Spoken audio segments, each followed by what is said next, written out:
Shavua Tov à toutes et à tous. Bezrat Hashem, on va continuer des commentaires sur le premier conte de Rabbi Nachman, l'exil d'une princesse. Et la semaine dernière, on avait parlé du vouloir. On va continuer dans cette encore à développer cette notion de vouloir. Et on va apprendre quelque chose de très important ce soir. Combien le vouloir il est important et à quoi il peut nous amener. Alors c'est marqué, Rabbi Shimon Bar Yochai, il dit dans le Zohar que suivant ce vers quoi le désir de l'homme tend, ça veut dire d'après le désir de l'homme, qu'est-ce qu'il veut, d'accord, d'après ce qu'il veut, depuis ce monde-ci, ça veut dire là où on est dans ce monde-ci bas. Alors quand un homme il veut quelque chose, il attire l'esprit ainsi, l'esprit supérieur, ça veut dire qu'il attire la chose vers lui selon l'aspiration à laquelle il s'attache. Ça veut dire en fait selon la façon, la chose qu'il va vouloir, que ce soit du bien ou des choses qui sont pas bien, il va attirer ces choses vers lui. Donc on voit que ça passe par la pensée, d'accord? C'est s'il veut quelque chose de négatif, il va l'attirer vers lui. S'il veut quelque chose de positif, il va l'attirer vers lui. Alors donc il dit le Zohar comme ça, si son désir il s'attache à quelque chose de suprême et de saint, alors il attire cette chose jusqu'en bas vers lui. D'accord, il l'attire jusqu'à lui.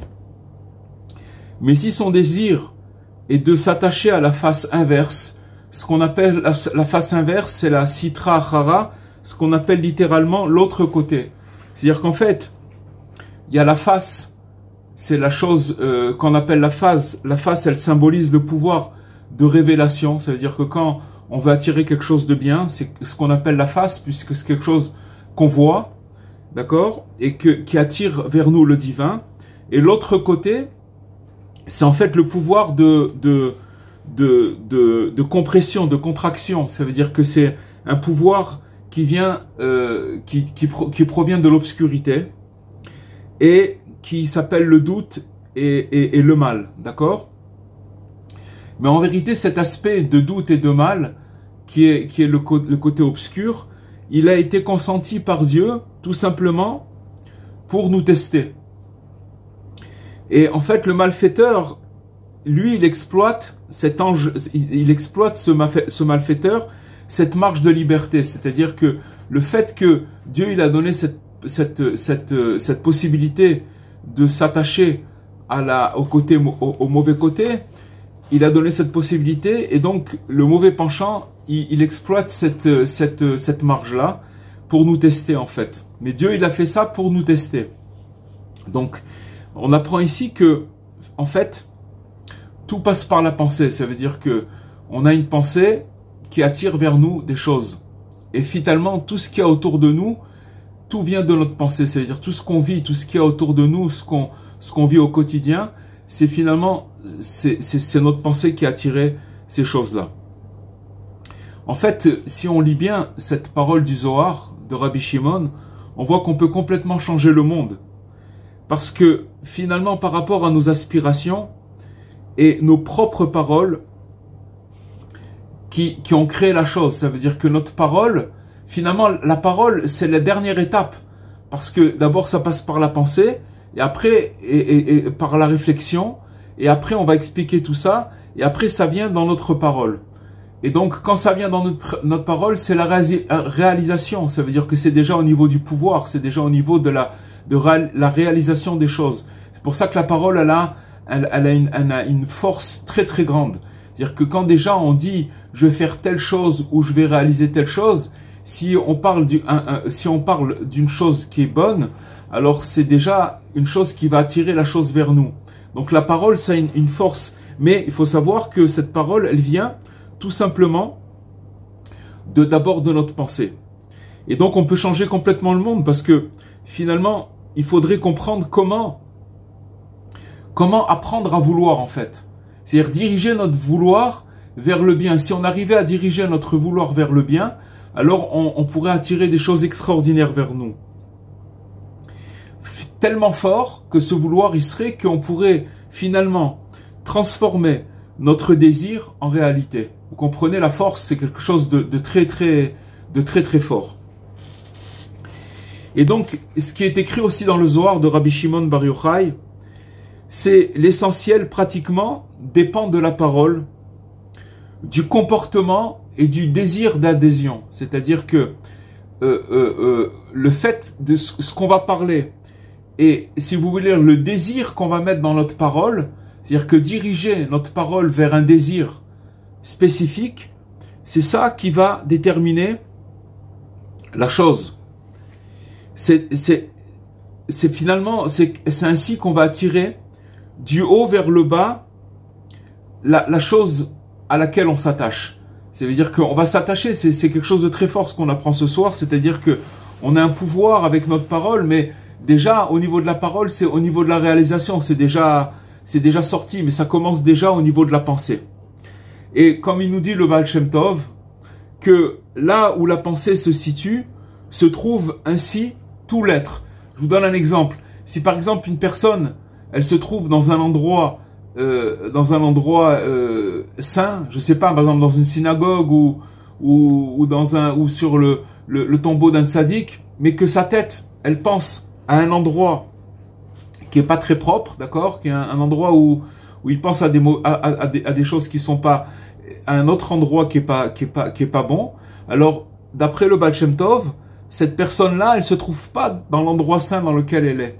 Elle se trouve là où sa pensée se trouve. Tout son être se trouve où sa pensée se trouve. Et le contraire, une personne elle peut se trouver aussi dans un endroit malfamé, un mauvais endroit dans son esprit, ou physiquement, géographiquement, dans un endroit qui est pas bon, mais que dans son esprit, il pense à un endroit qui est bon, et alors ça voudrait dire que comme son esprit pense à l'endroit bon, alors il est dans cet endroit là-bas.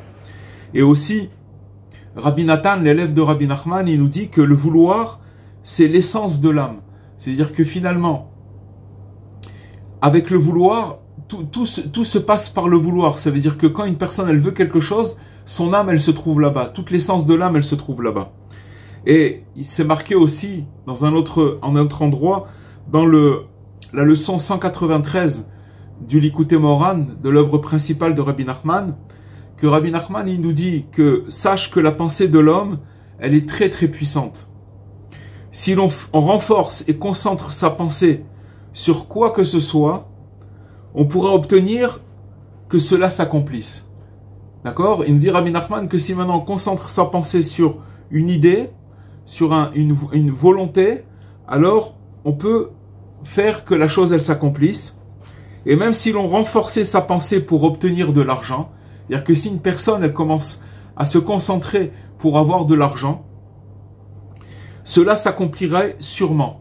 Comme ça il nous dit, ainsi que pour toute autre chose, à la seule condition que cette pensée se fasse en dépit et annulation de tout sentiment. On va expliquer ce que ça veut dire. D'abord, il faut préciser une chose, c'est que il faut savoir que, bien entendu, il est exclu de penser que Rabbi Nachman, sachant qu'il était très contre tout le côté d'être avide au niveau financier, chercher à amasser des richesses, etc.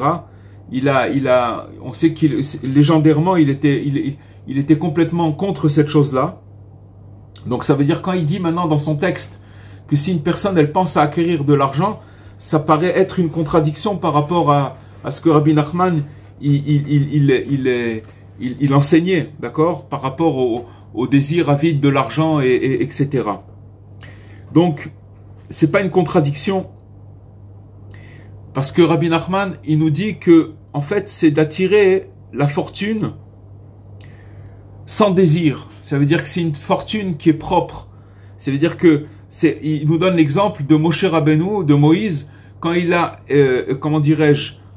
construit édifié le tabernacle dans le désert d'abord, et puis après, à chaque fois, pour faire le tabernacle, le sanctuaire, il y avait besoin de l'argent de chacun. Chacun il venait, il amenait sa participation, et il y avait des métaux précieux, il y avait des tissus précieux, des choses qui valaient beaucoup d'argent. Mais si vous voulez, il a pris le désir de cet argent, c'est-à-dire qu'il avait un désir de récolter cet argent pour servir Dieu, pour faire quelque chose pour que qu'il puisse avoir ce tabernacle et que la présence divine, elle puisse arriver sur terre.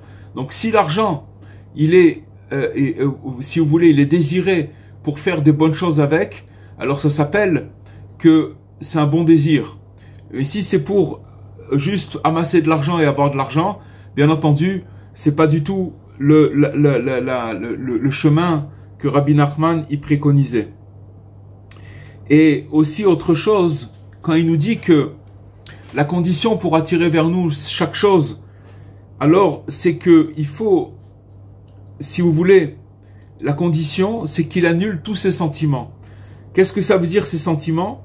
C'est-à-dire que si par exemple on reprend l'exemple de l'argent, ça veut dire qu'en fait, il annule complètement l'ego, son côté, comment dirais-je, son égoïsme à lui, son ego à lui, il faut qu'il annule complètement et qu'il enlève son ego pour pouvoir attirer vers lui cette chose. Parce que quand il l'attire, si vous voulez, c'est pas pour son plaisir personnel. C'est que, encore une fois, il a une mission à accomplir, et quand il va tirer cette chose vers lui, alors c'est pour servir le divin, c'est pour avancer dans la vie. Donc, c'est pas des choses qui sont pour lui personnellement. Même si, par exemple, une personne, elle a besoin d'une maison, elle a besoin de choses, Hachem, il va lui donner, s'il a besoin d'une maison, d'une voiture, il a besoin de biens matériels, il va lui donner tout ce qu'il a besoin, même la richesse, il peut lui donner. Mais parce qu'il en a besoin pour servir Dieu. Mais il ne faut pas que ce soit, si vous voulez, d'attirer ces choses-là pour lui. Ça veut dire, pour ça, il faut, si vous voulez, éliminer l'ego. Ça, c'est une chose. À part ça, il y a encore un autre texte qui vient de la parole de Rabbi Nachman aussi. Il dit comme ça, Rabbi Nachman, sache qu'il se trouve en l'homme de grandes facultés. Et on peut obtenir par le pouvoir de la pensée d'atteindre ce à quoi on pense. Finalement, ça rejoint ce qu'on a dit tout à l'heure, mais on va voir qu'il y a quelque chose de nouveau dans ce qu'on est en train de dire maintenant. Il nous dit, Rabbi Nachman, même la vie chère. Qu'est-ce que ça veut dire, la vie chère? C'est, en fait, c'est le domaine où, si vous voulez, l'être humain, l'homme, il se concentre pour les possessions matérielles. C'est ce qu'il appelle la vie chère. Ça veut dire que maintenant, il va... on voit par exemple qu'il y a des gens qui ont une tension quasi obsessionnelle qui développent pour attirer vers eux des choses, de l'argent, des finances, des biens matériels, etc. Et pour ça, c'est un projet qu'ils ont, c'est-à-dire qu'ils ont des projets de faire tel projet, et on voit que comment ils arrivent à se concentrer sur leur projet et réussir par rapport à ce projet. Pourquoi? Parce que, si vous voulez, ils arrivent à vouloir la chose tellement qu'ils attirent cette chose vers eux. Mais Rabbi Nachman, il dit que, encore une fois, c'est pas la bonne bannière que Dieu ne plaise. C'est un effet de la pensée humaine, parce que la pensée humaine, elle est attirée par les biens matériels, et donc elle va se concentrer. Mais de là, on va apprendre quelque chose, vous allez voir. Parce qu'il nous dit que là, lorsque la pensée est tout entière attachée sur un point précis, c'est-à-dire qu'une personne elle a un projet et qu'elle attache sa pensée à un point précis, en pensant que cela se produise de telle façon, c'est-à-dire que maintenant il commence à visualiser sa pensée, ça veut dire qu'il commence à rentrer dans le détail de sa pensée, à s'imaginer la chose. Cela signifie tous les aspects de la pensée, c'est-à-dire interne et externe, et tout autre aspect jusqu'au point central. Qu'est-ce que ça veut dire la pensée interne et externe? En fait, quand on pense à quelque chose avec une grande concentration, il faut savoir que dans la pensée, il y a un point de gravité. Et que finalement, il faut penser à ce point-là. Ça veut dire que quand on a un projet, je ne sais pas, moi je vous donne un exemple, une personne qui pense à construire une maison. Alors maintenant, c'est juste dans sa pensée, mais il pense à construire la maison. Mais maintenant, comment visualiser la chose? Il faut qu'il fasse un plan, exactement comment il veut la maison. Là, il veut une pièce comme ci, il veut un jardin comme ça, il veut un endroit pour que les enfants ils puissent jouer. Et là, ça commence à rentrer, si vous voulez, dans la visualisation de cette pensée. C'est ça qui veut dire. Et donc, ça veut dire que la pensée interne et externe, ça veut dire externe, ça veut dire qu'il pense à la chose, mais interne, ça veut dire qu'il commence à visualiser et faire un schéma dans son esprit pour pouvoir visualiser cette pensée. C'est comme ça qu'il va tirer la chose vers lui. Et si vous voulez, finalement il arrive à l'unisson, c'est-à-dire qu'il arrive tellement à penser et à visualiser la chose qu'il va pas s'éparpiller, il va pas se dévier vers d'autres pensées, et de cette façon, il va donc obtenir la chose obligatoirement. Il faut savoir que c'est des règles, tout ce qu'on est en train de dire, ce sont des règles qui ont été établies par Dieu, mais que ces règles, il faut qu'elles soient respectées et suivies pour pouvoir attirer la chose vers nous. Donc, et que maintenant, finalement, il va arriver à que tout se produise comme il a pensé.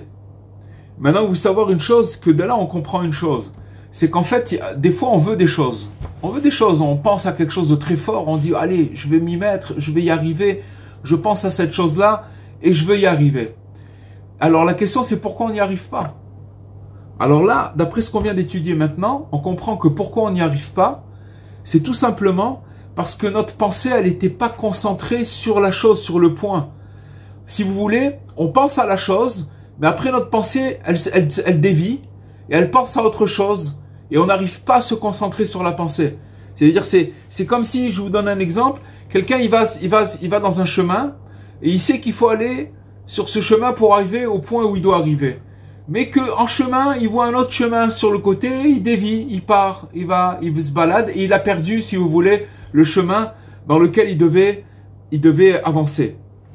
Et donc c'est la même chose dans la pensée, c'est-à-dire que ce qui nous dit Rabbi Nachman, c'est qu'il faut concentrer sa pensée d'une manière interne et externe, c'est-à-dire que de penser à la chose et de se la visualiser d'une manière exacte et de pas en démordre, de rester complètement concentré sur la chose. C'est comme ça qu'on attire la chose vers nous.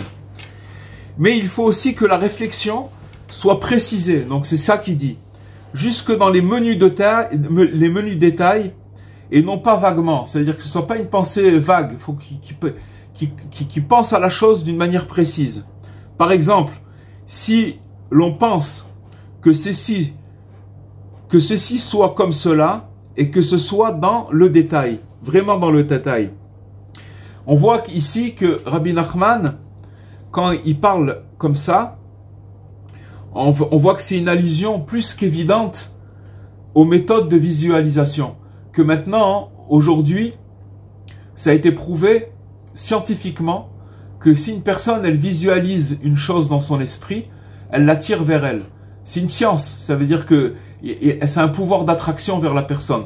Il y a 220 ans, Rabbi Nachman, il a parlé de ça, et quel est le pouvoir de la pensée, et qu'il était vraiment précurseur, et il avait vu déjà les choses dans l'œuf, ça veut dire déjà dans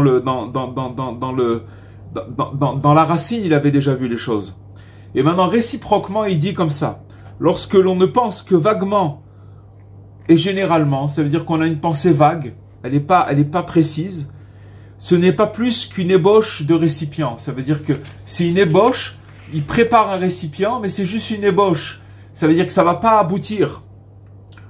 Et donc, il peut arriver à, si vous voulez, à se tromper. Ça veut dire que finalement, se tromper, ça veut dire de ne pas pouvoir réaliser la chose qu'il voulait réaliser. Entre parenthèses, je ne sais pas si vous connaissez, c'est qu'il y a un livre qui est sorti dans le monde profane qui s'appelle Le Secret. Et qui a été finalement, parce que justement, scientifiquement, ça a été prouvé qu'on pouvait arriver à attirer vers soi ce qu'on voulait. Et il y a une méthode pour ça, etc. Le problème, c'est que c'est pas dirigé dans le chemin de Rabbi Nachman. Ça veut dire que finalement, c'est juste pour son besoin personnel, pour son désir personnel, pour ses passions personnelles. Et bien évidemment, ce qu'on apprend ce soir, c'est pas pour ça. Mais voilà, ça a été développé et redéveloppé. Et au contraire, ce livre-là, Le Secret, ça a été un best-seller qui a été distribué à des millions et des millions d'exemplaires. et qui a été achetée à des millions d'exemplaires. Mais bon, nous, finalement, elle a été attrapée cette idée, mais elle n'a pas été utilisée à bon escient. C'est une chose. Alors maintenant, finalement, cette conversation de Rabbi Nachman qu'on vient de dire, elle ne pense pas rajouter, elle rajoute pas à ce que nous avons vu précédemment. On a parlé déjà de la pensée et que le Zohar, il dit aussi la même chose. Donc finalement, qu'est-ce que ça nous rajoute, ce qui nous a dit Rabbi Nachman maintenant? Et finalement, ce qui rajoute Rabbi Nachman dans cette conversation qu'il vient de nous dire, c'est que en vérité, il y a un aspect supplémentaire à ce qu'on a vu précédemment, c'est qu'en vérité, c'est le plus important du secret, c'est le dessin, c'est de dessiner, c'est finalement le rôle de l'imagination, la visualisation positive, de se visualiser les choses positivement, et le rôle aussi de l'imagination. C'est-à-dire que d'utiliser son imagination pour une visualisation positive. Alors que, en fait, ce qu'on a expliqué plus tôt, déjà, c'est que, en fait, le vouloir et la pensée, elles ne font qu'un. Parce que finalement, on veut ce qu'on pense. C'est-à-dire que finalement, le vouloir, c'est un cheminement. On va vouloir quelque chose, on va penser quelque chose, jusqu'à que la chose, elle va arriver au vouloir, et donc à la parole, et donc à la réalisation des choses. Parce que la parole, c'est la dernière étape. Quand une personne, si vous voulez voir ce qu'une personne, elle pense, écoutez-le. Écoutez la personne, écoutez une personne parler, et vous allez voir, vous allez comprendre tout ce que la personne elle a dans sa tête. Où c'est qu'elle se trouve exactement, par rapport à sa parole. Pourquoi? Parce que c'est le développement logique de la pensée qui arrive dans la parole. Mais quand ça arrive déjà dans la parole, c'est déjà dans la réalisation. C'est pour ça que la parole, elle a un pouvoir extraordinaire d'attirer les choses vers soi. Et donc, pour bien vouloir, qu'est-ce que ça veut dire bien vouloir? C'est-à-dire vouloir efficacement, en fait. Il faut apprendre à bien penser. Parce que si on pense bien, alors ce qui va sortir de nous, c'est un vrai vouloir, c'est un bon vouloir, c'est un vouloir qui va nous amener vers la chose, vers la bonne chose. Et ça veut dire quoi? Apprendre à penser, c'est-à-dire à soigneusement dessiner, mentalement et parfois même physiquement. Même physiquement, comme par exemple une personne, elle veut construire sa maison, alors elle va penser vaguement à sa maison, mais si elle veut vraiment l'obtenir, alors elle va falloir la dessiner. Vous allez me dire, mais il peut la dessiner, mais s'il n'a pas les moyens de la faire, de la construire. Alors justement, ici on apprend une chose, c'est que si une personne, elle va dessiner la chose dans son esprit, et même physiquement, elle va faire un croquis, elle va s'attacher à cette pensée-là, Hachem, il va attirer la chose vers lui. Et comment il va l'attirer? Il va l'attirer qu'après Dieu, il va lui donner les moyens de pouvoir réaliser la chose. Il va lui donner les choses pour la réaliser, tout simplement. Parce que tout vient de la pensée. Et on voit en fait que Rabbi Nachman il nous explique que le système de pensée humain, il comporte 4 temps, 4 phases. La première phase, c'est ce qui s'appelle le vouloir hermétique. Ça veut dire c'est le supraconscient. Ce que ça veut dire le supraconscient, c'est au-dessus du conscient, au-delà du conscient. C'est pour ça qu'on appelle que c'est hermétique, parce que c'est fermé, c'est quelque chose qu'on n'est pas conscient du tout de la chose. On la pense pas consciemment. C'est le supraconscient, c'est au-dessus du conscient. D'accord?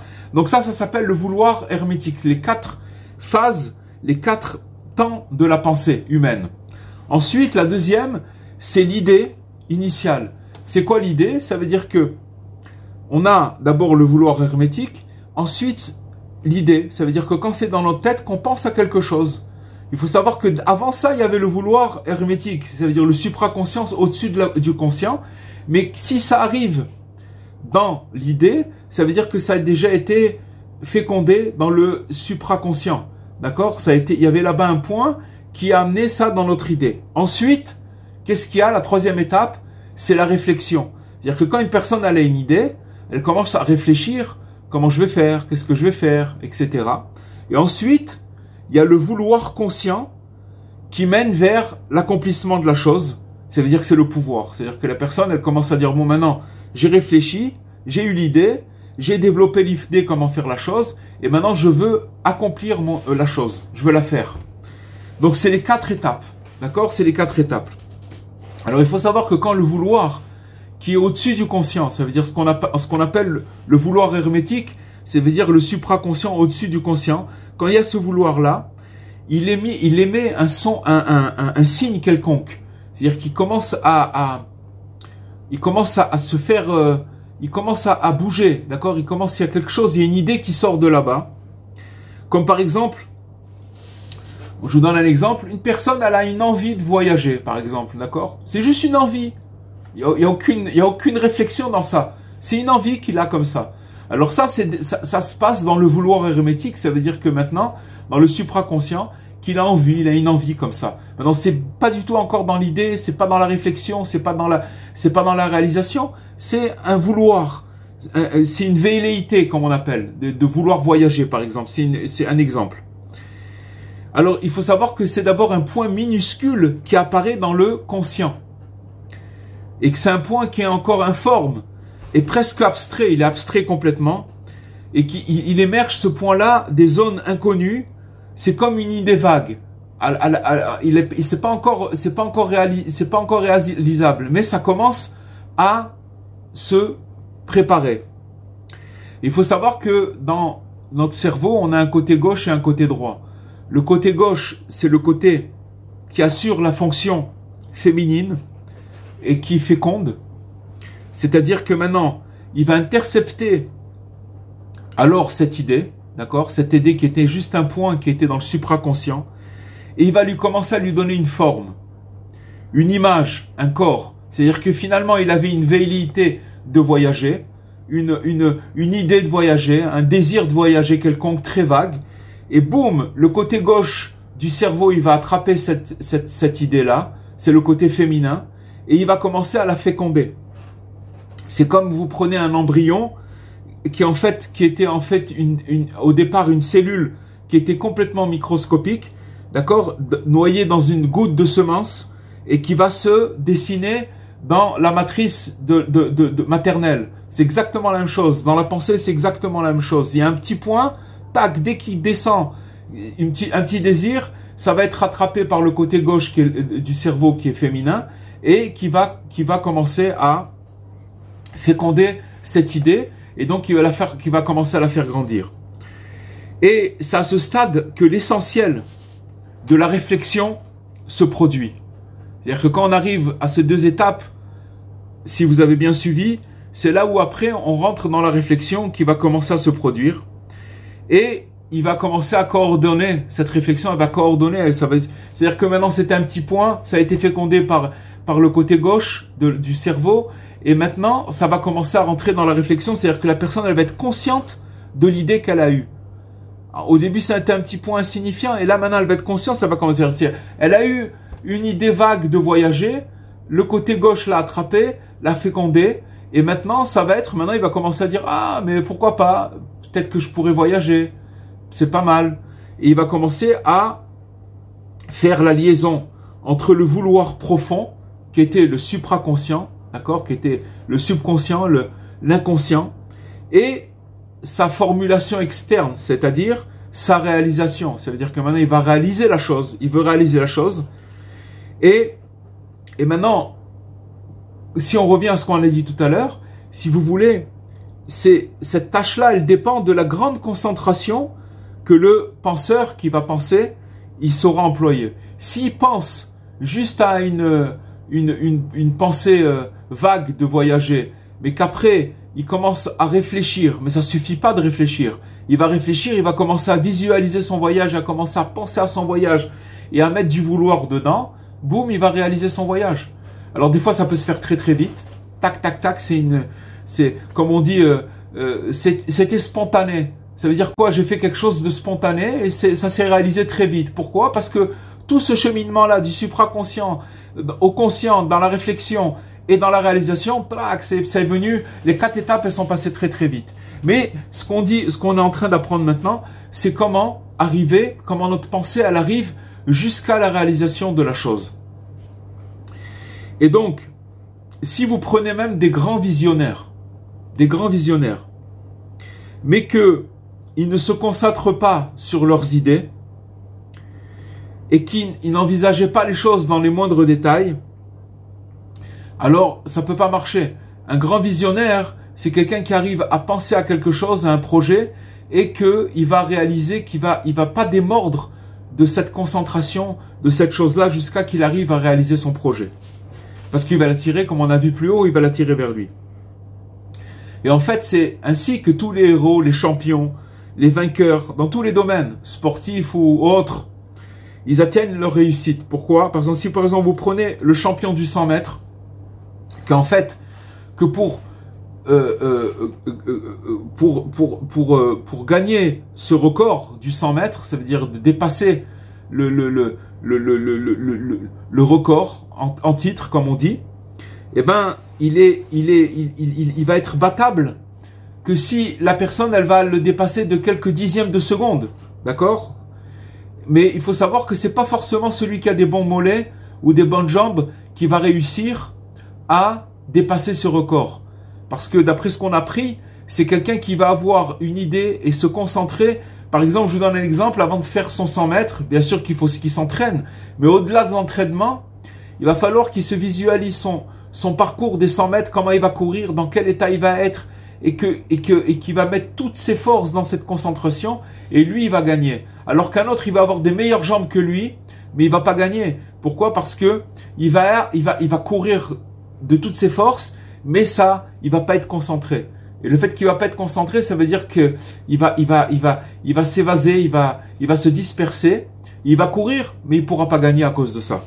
Donc on voit que se concentrer et imaginer, visualiser, c'est finalement certainement à la portée de tout le monde, d'accord?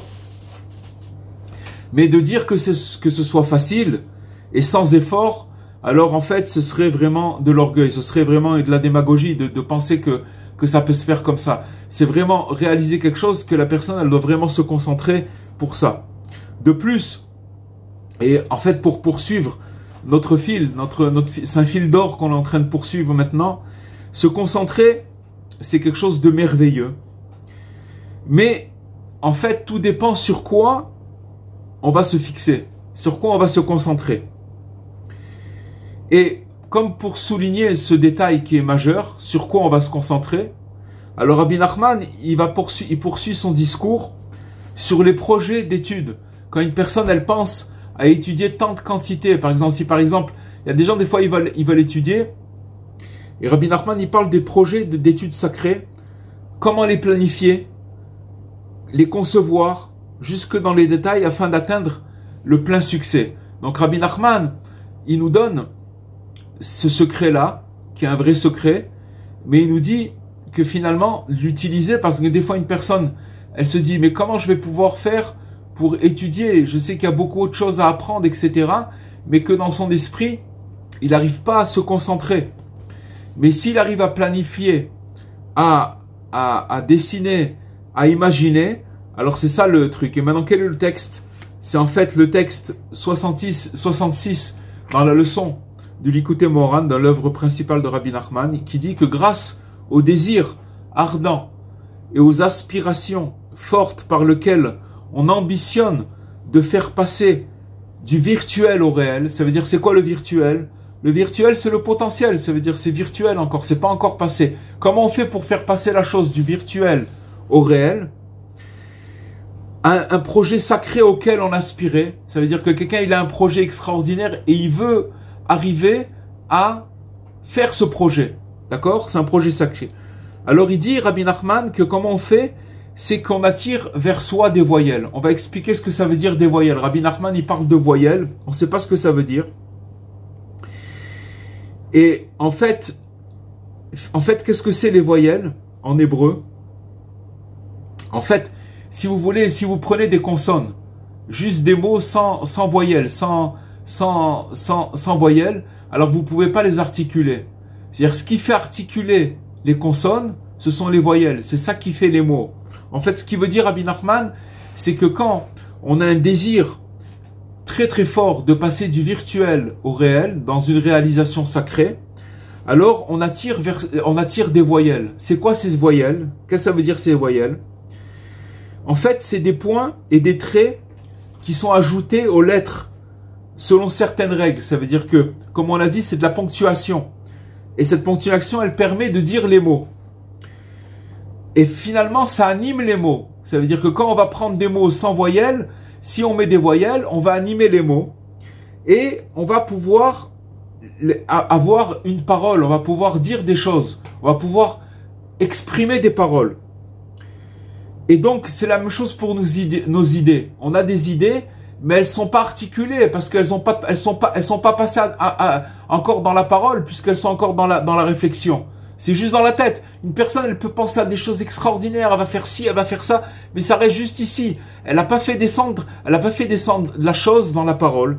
Et à cause de ça, elles peuvent pas prendre réalité ces choses-là, ces réflexions. Pourquoi? Parce que maintenant, elles ont besoin de voyelles, ça veut dire les voyelles, elles ont besoin de paroles. Et ces paroles-là, quand on va les exprimer, on va exprimer notre ambition. C'est-à-dire qu'on va commencer à parler et à ambitionner la chose, cette réflexion-là. C'est ça les voyelles. Ça veut dire que qu'est-ce qui va se passer? Que on va commencer quand on a un projet sacré, il faut que ça passe par la prière. Ça veut dire de dire à Dieu, voilà, j'aimerais faire les choses. En fait, je vais vous dire une chose. Quand on a une ambition sacrée, qu'on veut faire quelque chose de bien, il faut savoir que cette chose, ce vouloir qu'on veut faire la chose de bien, elle vient de Dieu. Dieu, il nous donne ce vouloir. S'il nous avait pas donné ce vouloir, c'est même pas la peine. Tous les vouloirs qu'on a, ils viennent de Dieu.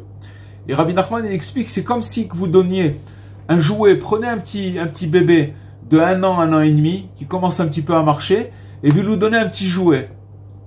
D'accord? Maintenant, lui, un bébé, il a pas du tout il connaît pas ce que c'est l'aspect de la possession. C'est à moi ou c'est à toi. Si vous prêtez un jouet à un enfant de 4, 5 ou 6 ans ou 7 ans, vous direz, je te prête l'objet, d'accord, mais il est pas à toi, il est à moi. Donc tu peux t'amuser, puis après tu me le rends. Il peut comprendre cette chose-là. Mais un bébé d'1 an ou d'1 an et demi, vous lui donnez un objet. Alors, vous lui donnez et il commence à jouer avec. Si vous lui reprenez, il va commencer à crier, à pleurer. Pourquoi? Parce qu'il pense que c'est à lui. Il n'a pas ce discernement. Alors, exactement pour nous, la même chose. Dieu, ce qu'il fait, c'est qu'il nous donne du vouloir. Il nous donne envie de faire quelque chose. Et donc, on se met en chemin pour pouvoir réaliser ce vouloir. Le problème, c'est que, comme on a expliqué depuis tout à l'heure, c'est que ce vouloir ne suffit pas. Il faut le visualiser, il faut l'amener dans la parole. Et donc, petit à petit, ce vouloir, il va être attiré vers nous. Mais, qu'est-ce qui va se passer? Alors, je continue dans le texte. On attire ainsi des voyelles, on a dit le vouloir, ça veut dire de formuler par la parole, qui viennent se joindre aux lettres de nos paroles. D'accord? Il y a des lettres, et maintenant les voyelles, elles vont former les mots, et pour pouvoir les extraire de notre gorge, ça veut dire d'exprimer notre vouloir, jusqu'à qu'ils nous permettent d'accomplir concrètement notre projet sacré. D'accord? C'est ce qui se nomme les points d'argent. Rabbi Nachman, il dit, qu'est-ce que ça veut dire les points d'argent? En vérité, c'est un double jeu de mots. Les points en hébreu, ça s'appelle nekudot. D'accord? Un point, c'est nekuda. Le pluriel de nekuda, c'est nekudot. Ça veut dire que nekudot, c'est des points, c'est des voyelles. C'est ce qui va articuler les mots.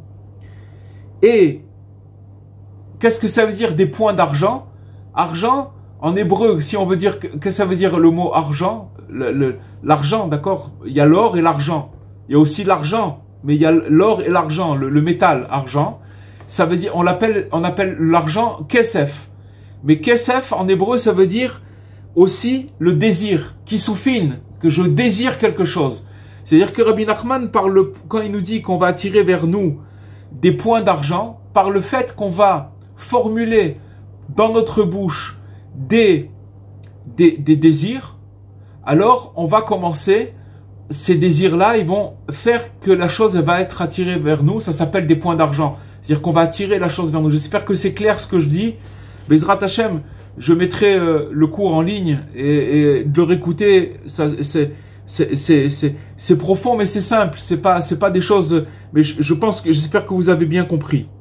Et alors il nous dit après Rabbi Nachman, et sache que tous les obstacles que l'on rencontre ne sont envoyés que pour nous permettre d'accroître et de développer la détermination et l'acharnement. Ça veut dire qu'en fait, Hachem, qu'est-ce qu'il fait? Il nous envoie un vouloir, après il nous reprend ce vouloir, pas il nous le reprend, il nous fait goûter, on a envie de faire la chose, mais après il nous envoie des empêchements pour accomplir la chose. À quoi servent ces empêchements? En vérité, Dieu, ce qu'il veut, c'est qu'on obtienne la chose par nous-mêmes. Maintenant, s'il nous donne juste le vouloir et il nous met pas d'empêchement, ça glisse, allez hop, c'est parti, je vais y arriver, il n'y a pas de problème, ça va très facilement, mais on n'a aucun mérite. Alors Dieu, il nous donne d'abord du vouloir pour accomplir la chose, et ensuite, il nous met des empêchements, des barrières. Maintenant, si une personne elle s'arrête à ces barrières, ah ben voilà, d'abord j'ai voulu, et puis maintenant j'ai des empêchements, donc je me résigne, je le fais pas. Il s'est trompé, la personne s'est trompée, pourquoi? Parce qu'en vérité, il nous dit Rabbi Nachman qu'il nous a envoyé ces empêchements pour développer notre vouloir. Et quand on développe notre vouloir, jusqu'à que si vous voulez, et que l'obstacle qu'on avait, il va tomber. Ça veut dire que plus l'obstacle il est grand, plus il faut développer ce vouloir. Et en développant ce vouloir, on allume l'obstacle. Et on arrive à accomplir la chose sacrée qu'on voulait avoir, on voulait. Cette ambition à laquelle on voulait arriver. Ça, c'est la leçon 66 de l'Ikouté Moharan. Et ensuite, dans l'Ikouté Moharan, leçon 70, Rabbi Nachman, il nous parle de ce juste. Bien entendu, quand il parle de ce juste, il parle de lui-même. Quand Rabbi Nachman, dans l'Ikouté Moharan, il parle du juste, il parle de lui. D'accord? Il dit ce juste, unique en ce monde, il est si humble et si effacé qu'il se considère comme de la poussière. La poussière, c'est de la terre.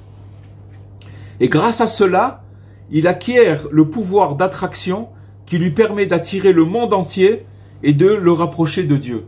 En fait, je ne sais pas si vous savez, mais si vous prenez par exemple un crayon et que vous le lâchez, tac, qu'est-ce qui se passe? Il tombe.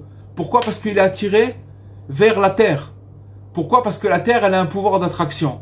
Et le tzaddik, lui, il est tellement humble qu'il se considère, il est comme de la poussière, il est comme de la terre. Mais le fait qu'il soit humble, il a le pouvoir d'attirer vers lui tout le monde. Tout le monde peut se reconnaître en lui et peut être attiré vers lui. Pourquoi? Parce qu'il a de l'humilité. Ainsi que d'attirer sur la terre toutes les bénédictions et l'abondance. Pourquoi? Comme le tzaddik, il est complètement humble, alors il attire tout vers lui, mais il attire vers lui l'abondance et la bénédiction pour surtout les gens qui viennent se rapprocher. Ça c'est une chose. Alors, on a bientôt terminé, on a bientôt fini. Alors il nous dit Rabbi Nathan dans l'Ikouté Halachot, c'est l'élève de Rabbi Nachman, il dit quelque chose de très très fort. Et vous allez voir, on va finir Bezrat Hashem en beauté. Tout homme détient la capacité de renforcer sa pensée de façon si puissante qu'il puisse attirer à lui tout ce qu'il désire.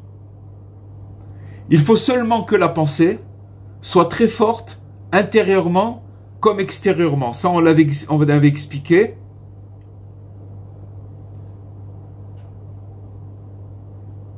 On a expliqué que la pensée extérieure, c'est la construction d'un raisonnement et le dessin de dessiner visuellement ce qu'on veut atteindre. Et l'intérieur, c'est le vouloir. C'est-à-dire que je veux très très fort cette chose-là. Donc c'est extérieur et intérieur. Le désir que le projet soit, en fait, c'est la motivation. Donc il nous dit que, ça Rabbi Nathan, il répète, il nous dit ce qu'on a appris depuis tout à l'heure. Il nous dit à plus forte raison, combien mieux, combien plus lorsqu'un fidèle désire attirer à lui la sainteté du langage sacré. C'est-à-dire que la sainteté du langage sacré, ça veut dire de sortir de sa bouche que des bonnes paroles. Des paroles d'encouragement, des bénédictions, que des bonnes choses. Pas parler sur autrui. Tout ce qu'on peut parler, l'étude de la Torah, la prière, les Teilim, toutes ces choses, ça s'appelle le langage sacré. La parole, quand on va encourager quelqu'un qui est démoralisé, l'encourager, ça s'appelle aussi la parole sacrée. Donc, lorsque l'homme veut attirer à lui la sainteté du langage sacré, jusqu'à l'endroit où il se trouve, et que son intention soit sincère. Il est sincère, il veut la chose sincèrement. Peut-être pourra-t-il ainsi revenir à sa pureté initiale. On parle de quelqu'un qui, voilà, on parle de nous tous, qu'on a des défaillances. Alors, il nous donne une clé et un conseil comment revenir à la pureté. Que pour sûr, il en possède toujours le pouvoir. C'est-à-dire qu'il peut toujours revenir à la pureté. Même si quelqu'un il est devenu impur, il peut toujours revenir à la pureté. En tout temps, en toute heure.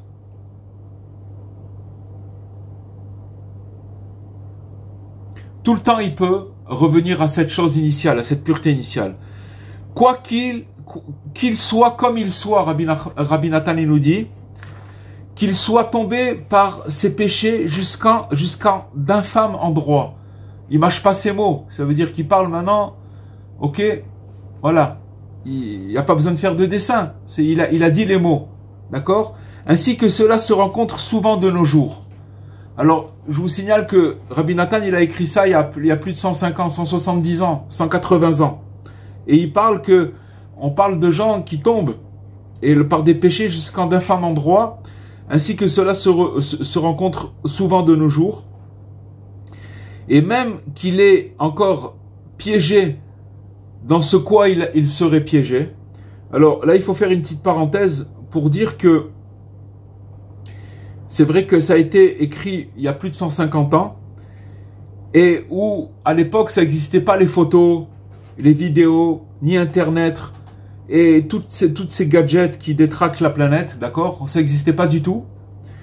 Et donc, si on se projette à notre génération et qu'on voit l'accroissement du phénomène, ça veut dire que maintenant, si à 150 ans il parlait comme ça, c'est 1000 fois plus forte raison dans notre génération, où on voit dans quelle époque décadente on se trouve, et on se demande jusqu'où le progrès il va amener l'homme.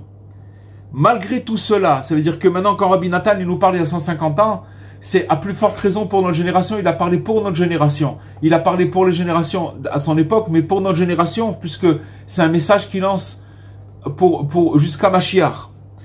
Mais malgré tout cela, il demeure en son libre choix de pouvoir se renforcer, même de l'endroit dégradant où il se trouve, et ainsi d'attirer à lui la perfection de la langue sacrée. On a expliqué ce que c'était la langue sacrée. Ça veut dire l'ensemble des formules, des paroles et expressions qui sont sublimes. Ça veut dire toutes les bonnes paroles. C'est celles qui décrivent finalement l'aspect positif du réel. C'est-à-dire de bien parler dans le réel. D'accord? C'est une forme de langage sacré. Un immense, c'est magnifique, on peut dire plein de bonnes choses. En fait, si on comprend ce qu'on a étudié ce soir, c'est que il nous parle, Rabbi Nathan, comment attirer le langage sacré. Mais si si vous parlez le contraire de ça, ça veut dire que les paroles qu'on va prononcer, des paroles négatives, elles vont faire le même effet, mais contraire. Ça veut dire qu'elles vont, non seulement c'est pas le langage sacré, mais c'est un langage qui va nous attirer, qui attire vers nous des choses pas désirables, pas bonnes. D'accord? Et finalement, c'est quoi le langage sacré? C'est que dans une situation qui est des fois pas bonne, la personne, elle va chercher le côté positif de la chose. Et il va pouvoir créer le côté positif avec sa parole. Même si dans la réalité, ça paraît être négatif. Mais à partir du moment où il va chercher le côté positif de la chose, on dit ouais, alors il va la créer. Il va atténuer la chose et il va attirer la chose vers lui. Tout ça, c'est dans la mesure, en fait, on nous donne une clé d'utiliser notre langage. On a expliqué comment les choses elles arrivent jusqu'au langage, que le langage c'est vraiment la réalisation des choses. Mais on a expliqué jusqu'à cette pensée qui était une pensée qui était complètement hermétique et qui arrive jusqu'à la parole, et que maintenant on va utiliser cette parole pour le bien, et que cette parole pour le bien elle va nous amener et elle va faire arranger, elle va réparer toutes les choses. Alors il nous dit Rabbi Nathan que ceci signifie que même si la personne est comme elle est, malgré cela, si elle est forte dans sa décision de toujours parler de Torah, de prière, de méditation. D'accord? Qui sont toutes des ramifications de la langue sacrée. La prière, même la prière personnelle, qu'une personne elle prie vers Dieu personnellement, dans son langage personnel, et que son intention soit de vaincre et de soumettre son côté négatif afin de revenir à Dieu. Vous comprenez? Ce qu'on a appris ce soir, c'est quelque chose de révolutionnaire. Parce qu'une personne, c'est quand Rabbi Nachman il a dit le désespoir n'existe pas. Pourquoi il a dit ça? Parce que ça n'existe pas véritablement. Pourquoi? Parce qu'une personne, elle peut croire que d'après son comportement, elle n'a aucune chance de s'en sortir. Et là, Rabbi Nachman, il nous donne une clé. Il nous dit, tu as une seule chose à faire. Parle bien. Parle bien. Et à la fin, c'est tes paroles sacrées qui vont changer ta situation. C'est-à-dire, qui que tu sois, quoi que tu aies fait, ça va complètement changer. À la fin, Le problème, c'est que quand on se comporte pas bien, alors on a tendance à ne plus croire en nous. Et donc, on n'a plus la force de prier, on n'a plus la force d'étudier, on n'a plus la force de rien. Et à cause de ça, on n'attire pas vers nous ce langage sacré. Et donc, il nous dit que de vaincre et de soumettre son côté négatif afin de revenir à Dieu, c'est excellent pour lui, sans nul doute. Rabbi Nachman dit que c'est excellent, ça veut dire que c'est ça qui marche, c'est ça qui va le sauver. Car jamais aucune parole ne sera perdue, et au bout du temps, Dieu aura compassion sur cette personne. Toutes les saintes paroles qu'elle aura prononcées, et qui sont des aspects de la langue sacrée, tous se réuniront. Alors là, il nous dit encore un autre secret. C'est que maintenant, on se dit, qu'est-ce que ça va changer maintenant que je dis une bonne parole par rapport à ma tare, par rapport à comment je suis, là où je me trouve maintenant, dans la condition dans laquelle je me trouve. Qu'est-ce que ça va changer maintenant une bonne parole? J'y crois pas, c'est pas vrai, puisque de toute façon je sais que je vais recommencer, donc j'y crois pas. Mais Rabbi Nachman, il nous dit que chaque parole, elle est jamais perdue, parce qu'à un moment il va arriver à une somme de bonnes paroles, et cette somme de bonnes paroles, elle va le faire triompher. C'est-à-dire, c'est comme si que maintenant il a la somme désirée et boum, ça y est, il va passer le cap et il va se retrouver de l'endroit où il se trouve, pas trop désirable, dans un endroit extraordinaire. Ça veut dire qu'il va retrouver son côté initial, sa pureté initiale. Il dit grâce à quoi elle triomphera de la calamité universelle. C'est-à-dire, c'est ça qui va réparer le monde. Rabbi Nachman, il donne une clé qui va réparer. C'est pour ça que maintenant, vous avez, Baruch Hashem, tout le monde va se rapprocher de Rabbi Nachman. Pourquoi? Pas parce que c'est Rabbi Nachman, pas parce que c'est un courant de pensée, pas du tout. C'est parce que Rabbi Nachman, il a dit 2 mois jusqu'à Mashiach, il n'y aura pas de nouveauté. C'est ça, si vous voulez, le traitement pour pouvoir arranger toute l'humanité et l'univers entier. C'est-à-dire que c'est en parlant bien, en voyant positif, etc. Et tout ça, on a appris ce soir que ça vient de la pensée. Et bien entendu, la pensée, c'est le vouloir.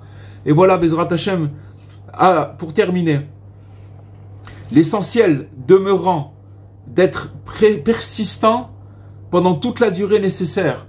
Parce que c'est une guerre. C'est une guerre entre le vouloir et la parole sacrée, et le côté auquel on est confronté, ça veut dire nous-mêmes, quoi qu'il nous arrive entre-temps. C'est-à-dire que même si on a des rechutes, quoi qu'il arrive, il faut continuer à développer cette pensée, ce vouloir et le fait d'utiliser le langage sacré. Et donc, on vient de révéler ce soir, en fait, le grand secret, de le rendre égalitaire et finalement accessible à tous. Il n'y a personne, comme on vient d'étudier ce soir, c'est accessible à n'importe qui. C'est pas pour une élite ou pour... Tout le monde peut y arriver. Tout le monde peut y arriver. Comme il y a un grand tzaddik qui a dit que pensez bien et tout sera bien. Parlez positif, tout deviendra positif. Et il faut désirer fort que tout se passe bien et tout se passera pour le mieux. Finalement, quand une personne elle est inquiétée de son futur ou de son avenir ou de ce qui va se passer, le fait qu'il est inquiet, le fait qu'il pense que peut-être que ça va pas se passer bien, c'est ça qui risque que ça se passe pas bien. Si ça va bien se passer, tout va aller bien, alors le développement il sera bien, puisque de toute façon il a pensé bien. Donc on a dit qu'après le développement il est bien. Et pour revenir faire un lien avec la princesse, qui est pour ceux qui ont suivi les cours, Baruch Hashem, depuis 1 an qu'on est sur ce conte, finalement de rêver de la princesse, ça veut dire de notre âme intérieure, de notre réalisation personnelle. Et quand on va rêver de la princesse, alors on va sûrement et certainement la retrouver. Voilà les amis, pour ce soir.